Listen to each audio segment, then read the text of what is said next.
And welcome to our first show of the Rational Living Show with yours truly, Dr. Aldo Pucci. I am Dr. Aldo Pucci, president of the National Association of Cognitive Behavioral Therapists, and really looking forward to talking about the good news of rational living with you all. This is a weekly show, and it's broadcast live every Wednesday at 7 p.m. Eastern United States time.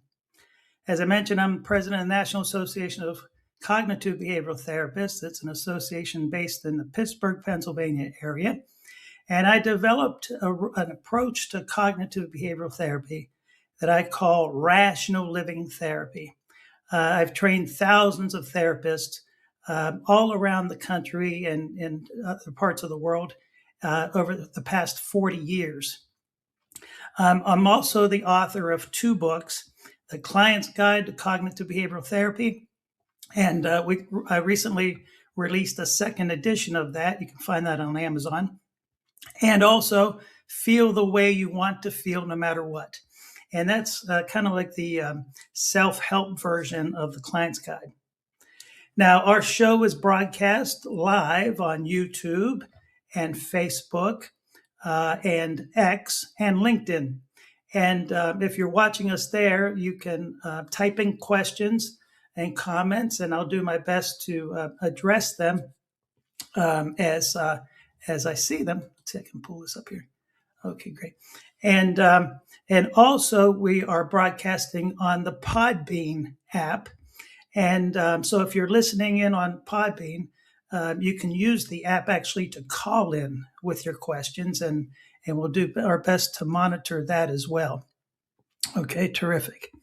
And so you can call in and ask questions verbally rather than typing them. And I really encourage you to do so. Okay. Now, what I'd like to do is share with you briefly a list of topics. We've planned the year in advance with topics. Tonight, we're going to talk about some great news related to how our emotions work, what causes us to feel the way we feel and do what we do, and why it's such a wonderful thing. And then we're going to get into a variety of topics over the next 12 months, including such topics as, let's see, let me bring this up here. Overcoming irrational assumptions, worry, fear, and anxiety, what's really going on and how to overcome that, how to stop catastrophic thinking, panic attacks, fast strategies that work, as well as helping you to stop panicking altogether, the truth about what-if statements and how to deal with them rationally. Also, a Q&A section or show on anxiety, what you've always wanted to know about anxiety, but were afraid to ask. Well, now you can ask. Understanding depression and how to help yourself through rational self-counseling. Motivation will be another topic, and how to get yourself to do anything that is rational for you. How to change hopeless beliefs. Sometimes people are so caught up in hopeless thinking, and they don't know how to get out of that because they sincerely believe what they're thinking. And so we're going to talk about that one episode. A depression call-in hour to talk about, answer any questions that you have concerning depression. Another topic, when life feels too hard, when it just seems too hard, what to do about that. Another great topic we're going to discuss in upcoming weeks is building mental resilience step by step. How to have an attitude of tough mental attitude. Okay, looking forward to that. How to stop so-called overthinking and what overthinking really is and how to change that. Stress and life problems call-in show. Just so many topics, relationship issues, how to change your reactions to people, how to concern yourself less with the opinions of others, and just so many topics. Even topics like dealing with guilt and fear biblically. We're going to get into that as well. And just many more, and including topics that you might be interested in. So I certainly welcome your feedback, and would be happy to consider topics that you're interested in that we might not have thought to address. Okay. And from time to time, also, we'll have topics on natural health and how to optimize your health. And throughout this, we will have guests occasionally to share their expertise, and really, really looking forward to it. So, like I said, each week we'll tackle different topics like depression, anxiety, addiction, many others, and show you how to deal with those situations, those conditions, those experiences through rational self-counseling. Now, everyone counsels themselves rationally. I mean, everyone counsels themselves. Every time you think a thought, you're counseling yourself. Sometimes we counsel ourselves rationally, and other times we counsel ourselves irrationally. And my desire for everyone listening is to have a method of rational self-counseling. Because you see, most people, when they are happy, they have the perception that they're happy because they lucked out, and they'll say, well, today was a good day. I sure hope tomorrow will be a good day. So when they are happy, it's like they lucked out. Instead, when people have a method to their rational self-counseling, they realize they can make themselves feel the way they want to feel anytime they please. And it's a wonderful thing. So let's see here. Great. So encourage you to not only watch the show or listen to the show, but to participate as well in applying what we're teaching. Okay. So like I said, this is our very first episode, and the title of our episode is The Good News of How Our Emotions Work. So we're going to talk today about the basis of rational living by talking about how our emotions work. And this knowledge is crucial to rational living, to consistently feeling the way you want to feel and to consistently achieving your goals. Okay. And so for those of you who are watching online, I'm going to put up a graphic here. Let's see how this works. And so whenever we feel a feeling or engage in a behavior, three things happen. And this is what we call the ABCs of emotions. Now, it's important to understand that these ABCs apply to you and to me and to everyone else whose brain is working properly. Okay. So the first thing that happens is we become aware of something. And that is the A in the emotional ABC. So in other words, we see something, we hear something, someone says something to us, we make use of our senses to become aware of something. That's the A in the emotional ABCs. The next thing that happens is we think or believe something about this thing that we're aware of. That's the B in the emotional ABCs. We think or believe something. Now, the thing to consider about this is the way we think about this thing that we're aware of will be one of three different ways. Okay? This will either be a positive thought, a neutral thought, or a negative thought. Now, a positive thought is something like, this is a good thing. So a positive thought is a favorable assessment of something. You think that it's a good thing. For example, I live in the Pittsburgh area, and my favorite football team is the Pittsburgh Steelers.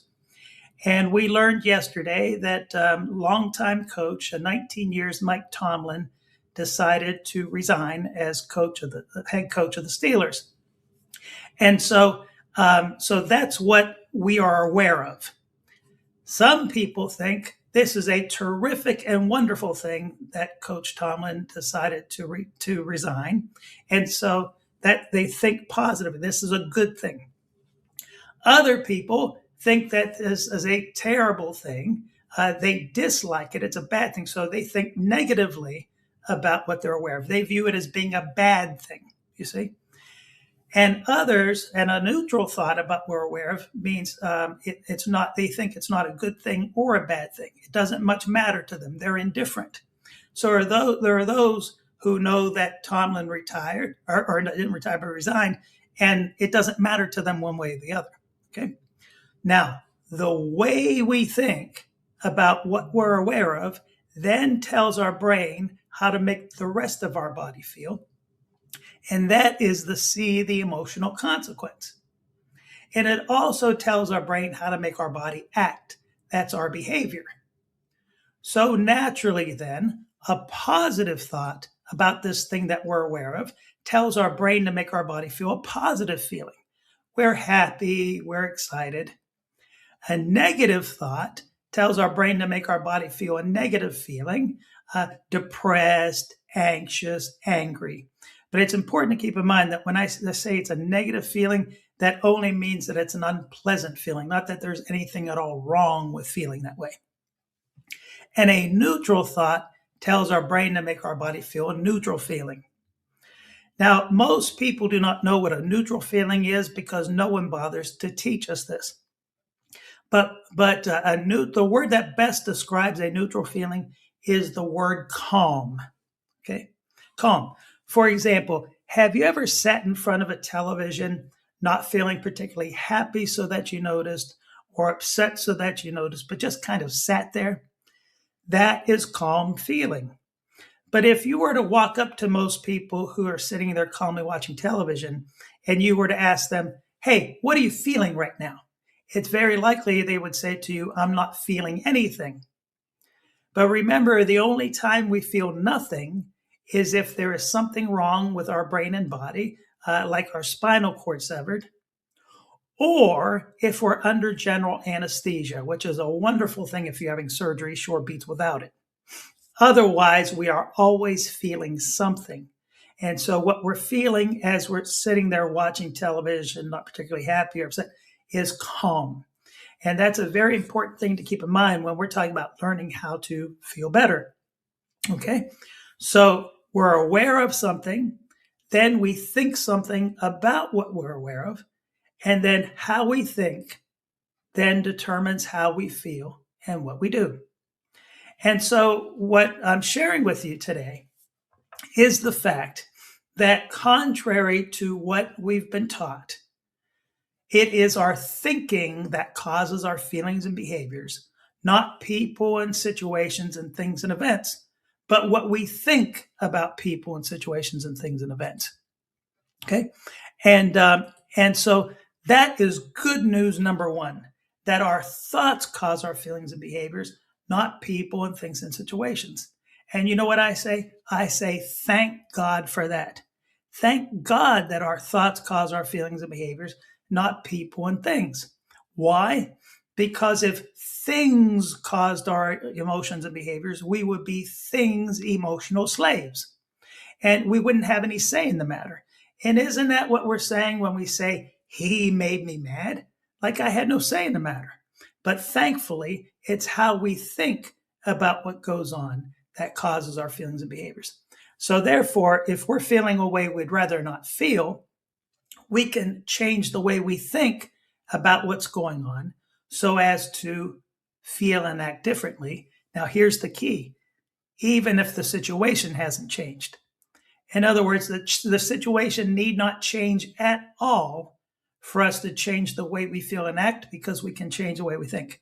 And as a matter of fact, even if your situation does change, let's say it improves in some way, you still have to change your thinking along with it. Because if you do not, how will you act? The same, right? A very unfortunate but excellent example of this is what is often referred to as PTSD, or post-traumatic stress disorder, What is PTSD largely about?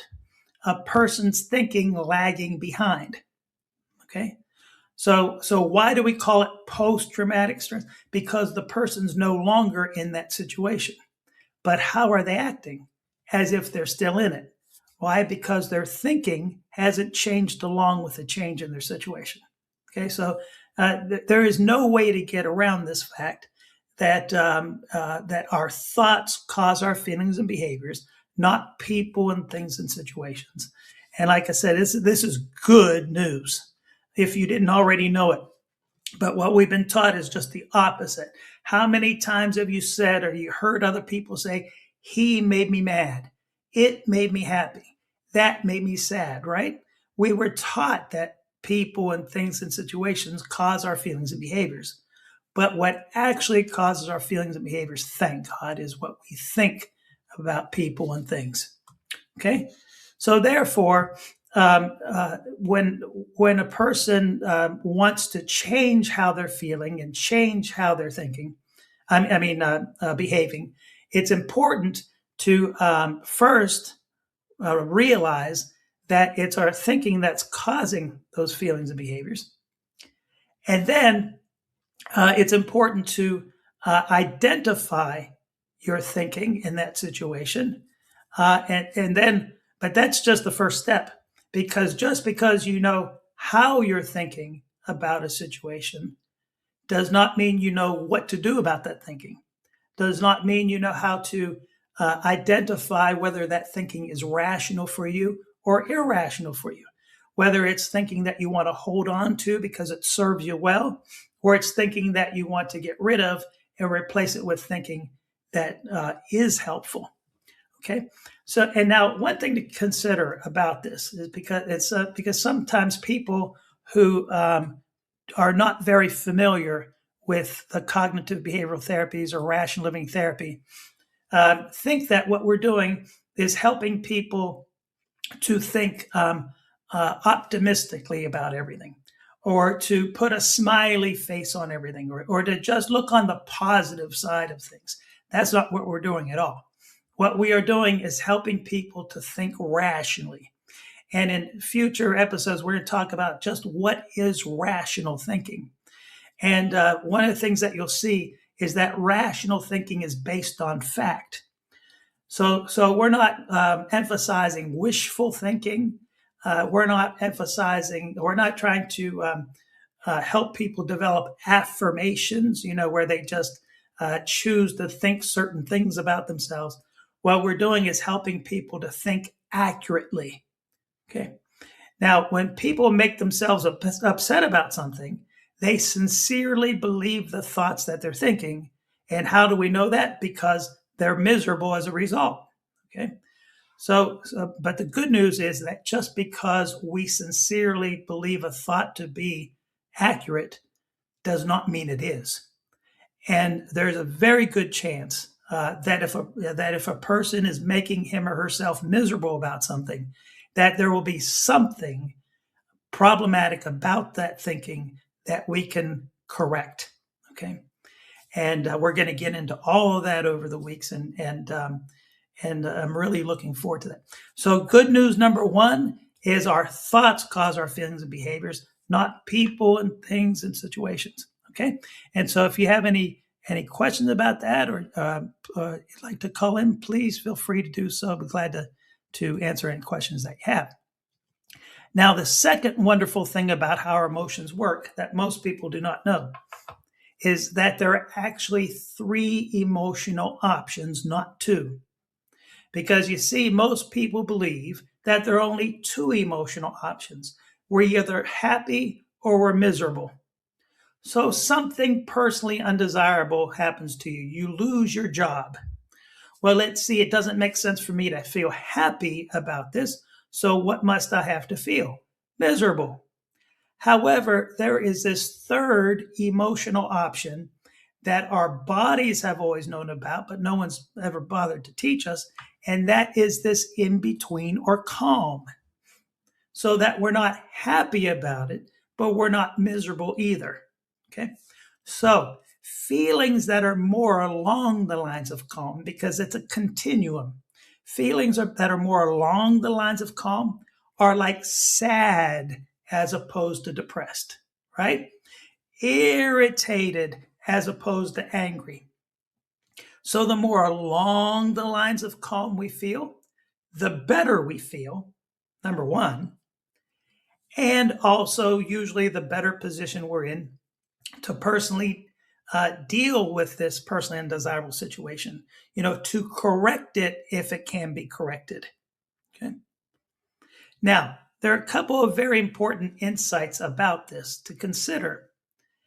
First of all, would you agree with me that it is very difficult to be happy about anything as long as you are miserable about one thing, right? Sure, it's very, very, I don't mean just a little sad, I mean miserable. Sure, it's very difficult when a person is miserable about something and therefore just really consumed by, about what's going on. It's very difficult to be happy about anything else at that moment. Okay.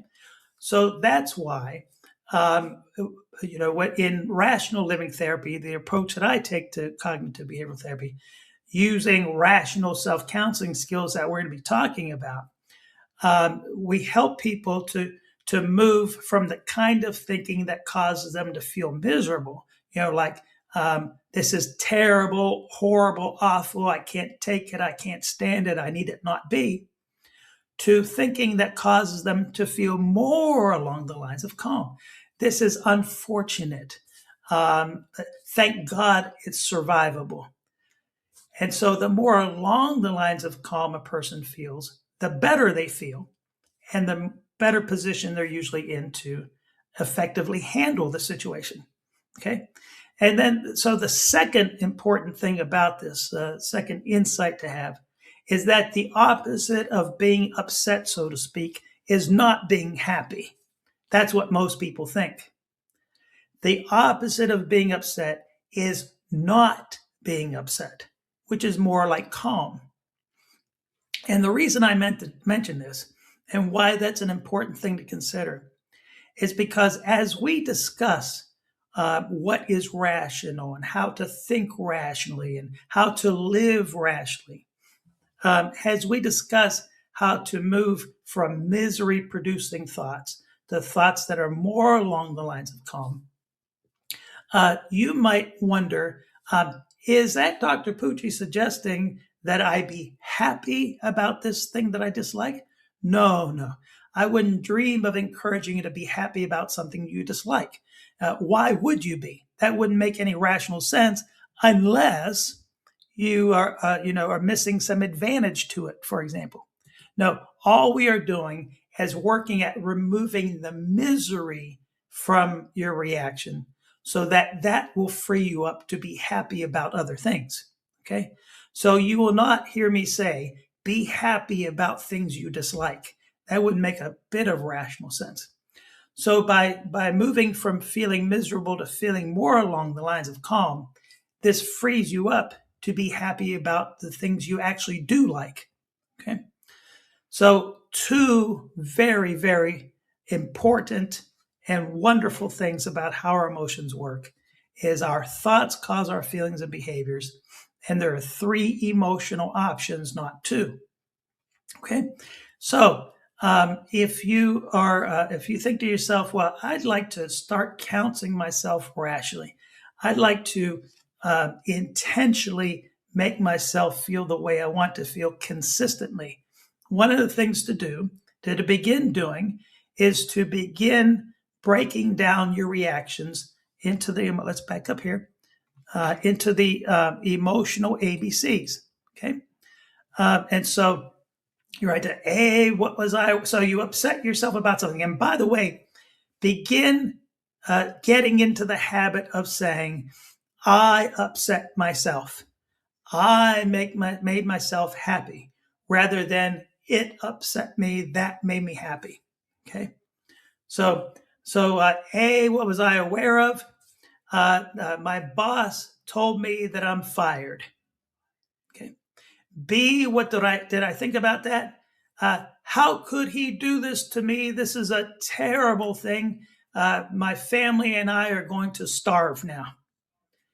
See, how did I feel? Angry and anxious. And what did I do? I cussed my boss out. Okay. Now, we care about what goes on in your life. That's the A column. And we care about how you feel and what you do. That's the C column. But the most important column is the B column, because it's that thinking that's causing those unwanted feelings and behaviors. Okay. And in future shows, we're going to talk about what to do with that thinking. Now that we've identified those thoughts, what to do with them, how to apply what we call the 3 rational questions to those thoughts, and to determine, is this a thought that is good for me to hold on to, or is this a thought that's important for me to give up and replace it with a thought that is rational for me? Okay. All right. So our thoughts cause our feelings and behaviors, and there are 3 emotional options not to. Okay. Just looking to see if, all right, good. All right. Now, so this is good news. This is terrific news that, and because if in fact people and things and situations caused our emotions and behaviors, we wouldn't have any say in the matter. Now, sometimes people ask me, aren't there some things that are so bad that the situation makes you upset? Because wouldn't everyone be upset? And so if that's the case, doesn't that mean that the situation makes you upset? The answer to that is no. There is no such thing as things causing our feelings and behaviors. I remember years ago, I was teaching a class at a college, and teaching about the emotional ABCs. And one of my students posed that criticism of the ABC model, that, I don't think it applies to everything. Well, why do you say that? Because aren't there some things that are so bad that if you experience them, that you couldn't help but be upset? So I asked her to give me an example. She said, well, what if your house burnt to the ground? Wouldn't most people be upset about that? And I said, people in the class are, yeah, it's a great example. Wouldn't most people be upset about that? I said, yeah, probably most people would be. So she said, so doesn't that mean that your house burning to the ground caused you the? No. So I gave the example of 3 people in a neighborhood. The first person's house catches on fire, and it ignites the second and then the third, and all 3 houses burn to the ground. So we have 3 homeowners. The exact same thing happened to each one. The first one thinks to himself, I've been wanting to get out of this crummy neighborhood for years, but no one's wanted to buy my house. Now I can finally leave, collect the insurance money, and leave and for a nicer neighborhood. So now, if he sincerely thought that way about what happened to him, how would you expect him to feel? Happy as a result. The second person thinks, this is a terrible, horrible thing. How are we ever going to recuperate from this? We love it here, and it's a horrible thing that our house burnt to the ground and we might have to move. So if he thinks that way, how do you think he's going to feel? Let's see. Pretty miserable, right? Perhaps very anxious, or perhaps angry, maybe depressed. And then the third person thinks, it sure is unfortunate that our house burnt to the ground, but thank God it's survivable, and we'll do what we have to get through this. So he's not happy about it, but he's not making himself miserable about either. Now, if a person's house burning to the ground caused a certain reaction objectively, you would expect all 3 to have the same reaction, right? So now, this is not to say that people First of all, it's not to say that we encourage people to be happy about their house burning to the ground unless they're not realizing the advantage to it, based on what they tell us. But that's usually not the case. What we're helping them to do, if that's what they want, is to go from feeling miserable about their house burning to the ground to feeling more along the lines of calm, because not only do they feel better when they do this, but they put themselves in a better position to do something about it, to recover from it. Okay, so no, there's no such thing as a situation being so bad that it causes our emotions and behaviors. No, it's our thinking, thank God, that causes our feelings and behaviors. Okay, let me check over here. All right, good. Now, sometimes people ask me about trauma. Well, what about, let me move to this here. What about trauma? We're going to have a show on trauma, and those who have been trainees of mine, those who receive supervision from me, know that trauma is something that is talked a lot about lately over the past few years. And I don't know if you've noticed, but nowadays it seems that people have the approach that everything's a trauma. These people called me bad names and I was traumatized. All trauma really means is that a person has made themselves very anxious about something. Okay. Trauma is not the event. Trauma is not a situation. A traumatic reaction is a very anxious reaction to something. Okay. And so what is that reaction caused by? One's thinking.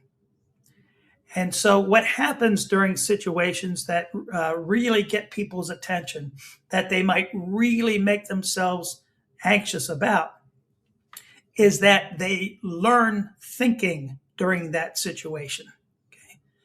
And that thinking, unless they learn how to rid themselves of that anxious thinking, they will continue to think it, and therefore they will continue to feel unwanted anxiety when they are reminded of it.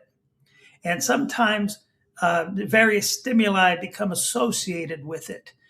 So perhaps a loud noise reminds them of the gunshot that went off, for example, and so then they start panicking, just as they did when they experienced the actual assault or what have you. And so the good news is any thought that we learn, we can unlearn and learn a different way instead.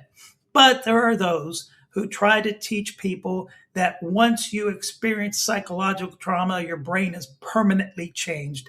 And there's a Greek word for that, baloney. And there's no evidence of that at all.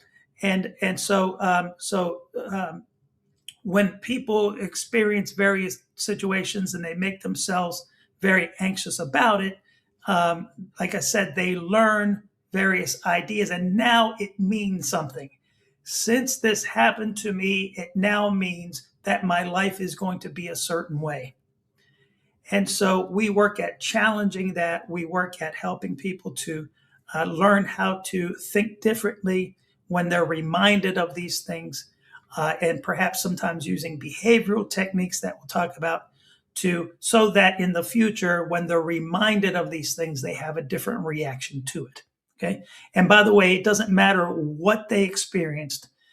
We can help them to unlearn the thoughts associated with it and learn healthier thinking to replace it with. Okay. And so thank God our thoughts cause our feelings and behaviors.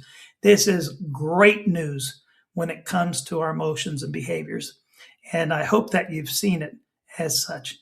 And you might wonder to yourself, well, I've tried to change my thinking in the past, and I haven't been able to. So maybe I'm stuck with thinking the way I do.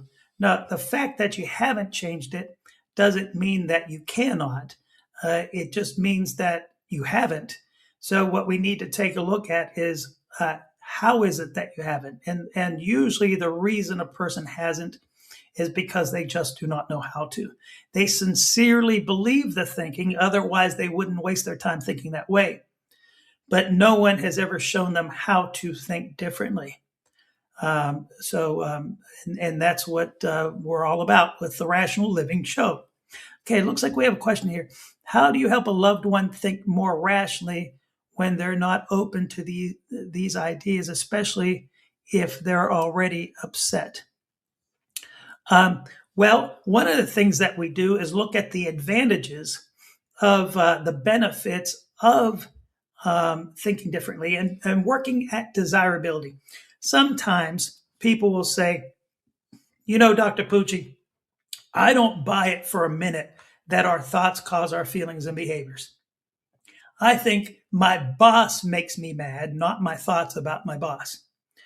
So I'll ask the person, okay, so what you're saying is that you think I'm wrong. It's your boss that makes you mad, not your thoughts about your boss. And that sure is one way of looking at it. I asked them, though, would you agree with me that if what I'm saying were correct, that you do have a say in terms of how you feel and act whenever your boss mistreats you? That you could learn how to feel no worse than irritated or maybe even calm when your boss treats you in ways you dislike? Would you agree that that would be a wonderful thing?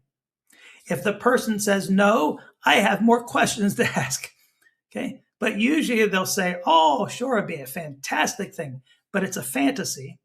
Okay. So since it would be a fantastic thing if what I'm saying were correct, why not give it a chance? What do you have to lose? Right? Not a thing. But what do you have to gain by discovering that what I'm saying is correct? Well, by understanding that and accepting it, that will put you on the right path to feeling the way you want to feel consistently, intentionally. And then sometimes we look at examples that people relate to. One example that I've used very often is let's say a football game. You have one half of the stadium that is rooting for one team, the other half of the stadium that's rooting for the other team, and the game comes down to the very last play. The last play determines who wins the game. After the play is over, one half of the stadium is jumping up and down for joy, and the other half of the stadium is crying in their drink. Now, how can that be if they're all looking at the same thing? It's because of how they're thinking about it. Okay. And so our thoughts cause our feelings and behaviors. It's not just a theoretical position, it's a fact. And it's a biological fact. And so the sooner a person accepts that, the sooner they'll be on the road to learning how to counsel themselves rationally. Okay, and so a loved one, of course, trying to help a loved one tends to be more difficult than helping a stranger because perhaps of how they view us. Well, that's just, I remember when he was a little boy, that type of thing. And so that can be a little more difficult than working with someone who isn't a part of the family, for example. But so we work at helping people to see the advantages of what we're saying is correct, and then build on that. Okay. All right. Any other questions for this evening? Let's see.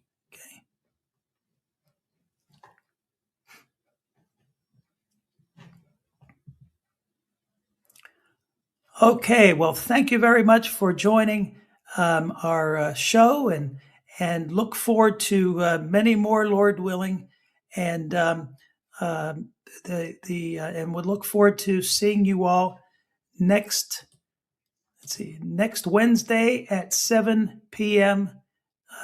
Eastern for the Rational Living Show with yours truly, Dr. Aldo Pucci. Bye now.